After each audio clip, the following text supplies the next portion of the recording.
Maithili express की शानदार प्रस्तुति।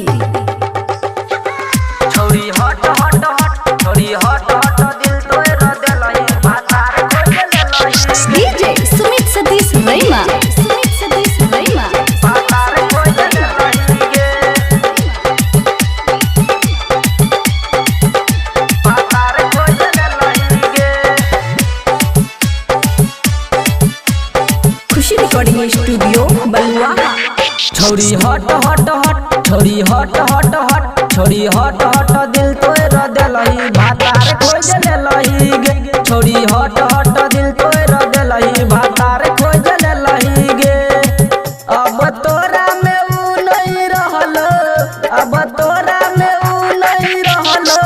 हे रहोगे पहले कुमारे में छोरी हट हट हट छोरी हट हट हट छोरी हट हट दिल तोड़ देली भातार खोज लेलही गे छोरी हट हट दिल तोड़ देली भातार खोज लेलही गे अब तोरा में ऊ नहीं रहल अब तोरा में ऊ नहीं रहल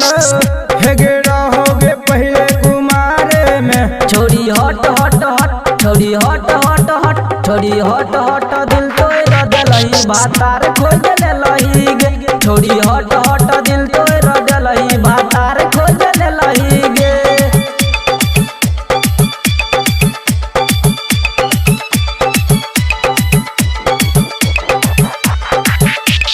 डीजे सुमित सतीश रैमा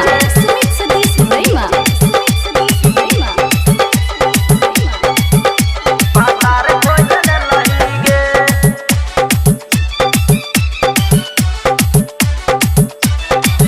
गे छोरी केतनो पटैबे त हम नहीं पटबौ हम नहीं पटबौ गे हम नहीं पटबौ सटवे जे सीना से दूर दूर हटबो दूर दूर हटबो गे दूर दूर हटबो केतनो पटैबे त हम नहीं पटबौ सटबे जे सीना से दूर दूर हटबौ केतबो देखैबे गे चढ़ल जवानी तोरा दिशा नहीं पलट क तकबौ तोरा दिशा नहीं पलट क तकबौ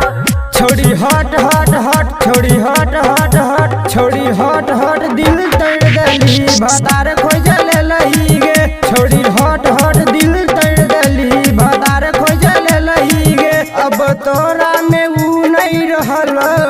अब तोरा में ऊ नहीं रहल हेगे रहोगे पहले कुमारे में छोरी हट हट हट छोरी हट हट हट छोरी हट हट दिल तोड़ देलही भातार खोज लेलही गे छोरी हट हट दिल तोड़ देलही भातार खोज लेलही गे डीजे सुमित सतीश रैमा भातार खोज लेलही गे भातार खोज लेलही गे खुशी रिकॉर्डिंग स्टूडियो बलुआ। भातार खोज लेलही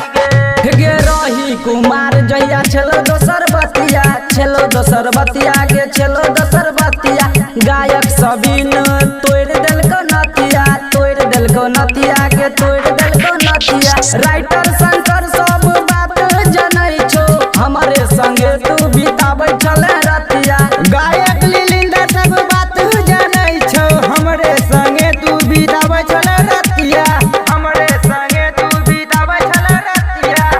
छोरी हट हट हट छोरी हट हट हट छोरी हट हट दिल तोड़ देलही भातार खोज लेलही गे छोरी हट हट दिल तोड़ देलही भातार खोज लेलही गे अब तोरा में ऊ नहीं रहल अब तोरा में ऊ नहीं रहल हे रहोगे पहले कुमारे में छोरी हट हट हट छोरी हट हट हट छोरी हट हट दिल तोड़ देलही भातार खोज लेलही गे छोरी हट